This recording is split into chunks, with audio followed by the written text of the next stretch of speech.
Party విధానాలు మన ఆలోచనలు దేశంలో రాజకీయ పార్టీలకి బ్లూ ప్రింట్గా నిలిచాయి. సామాజిక న్యాయం అనేది తెలుగుదేశం రాజకీయాల్లో తెచ్చిన అతి పెద్ద సామాజిక విప్లవం. అట్టడుగు వర్గాలకు అధికారంలో రాజకీయ ముఖ చిత్రాన్ని మార్చింది మనమే. 40 ఏళ్లకు ముందు బీసీలని రాజకీయ అధికారంలో భాగస్వాములు చేశాం. ఇదే తెలుగుదేశం పార్టీ తిరుగులేని శక్తిగా మార్చింది. తర్వాత కాలంలో దేశంలో అన్ని రాజకీయ పార్టీలు బీసీలను గుర్తించే పరిస్థితికి వచ్చారు. సంస్థాగతంగా దేశంలోనే ఒక బలమైన పార్టీ మన పార్టీ, ఒక ప్రాంతీయ పార్టీగా పుట్టి కోటి సభ్యత్వాల్ని 45 రోజుల్లో పూర్తి చేసిన ఏకైక పార్టీ తెలుగుదేశం పార్టీ. ఈ ప్రయాణం ఇంకొక పక్కన చూస్తే జాతీయ స్థాయిలో కేంద్ర ప్రభుత్వాలు తీసుకున్న అనేక నిర్ణయాల్లో తెలుగుదేశం పార్టీ కీలక పాత్ర పోషించింది.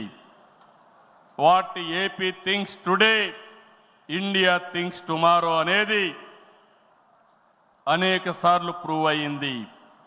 విద్యుత్ సంస్కరణలు, ఓపెన్ స్కై పాలసీ, పీపీపీ విధానాల్లో మౌలిక సదుపాయాలు, ప్రజల వద్దకు పాలన, జవాబుదారీ వ్యవస్థ, ఇలాంటి అనేక విషయాల్లో మనం దేశానికి పరిచయం చేశాం.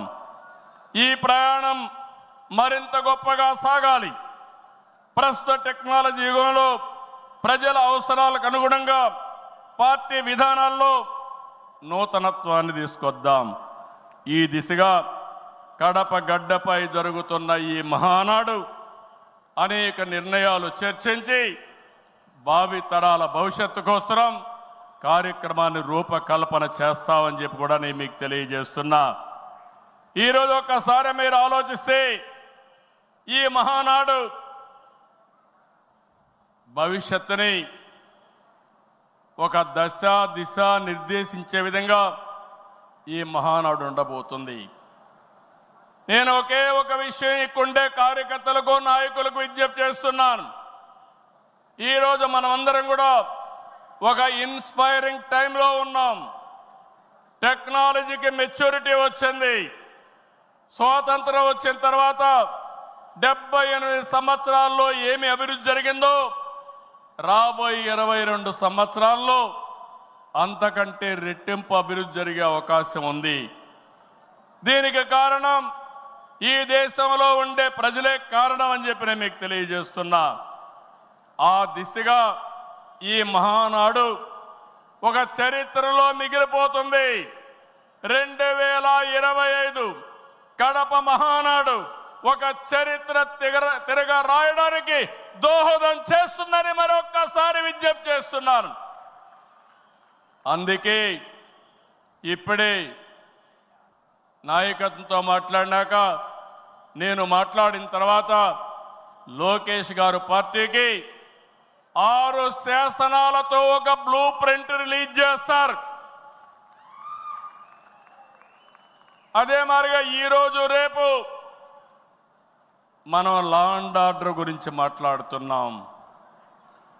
లా అండ్ ఆర్డర్లో నేను ఒకటే చెప్తున్నాను, నేరస్తులు ఎక్కడున్నా వదిలిపెట్టే సమస్య లేదు. ఆంధ్రప్రదేశ్ అంటే నేరస్తులకు చోటు లేదు. అది నిరూపిస్తానని ఈ మహానాడు సాక్షిగా మీ అందరికీ విజ్ఞప్తి చేస్తున్నా.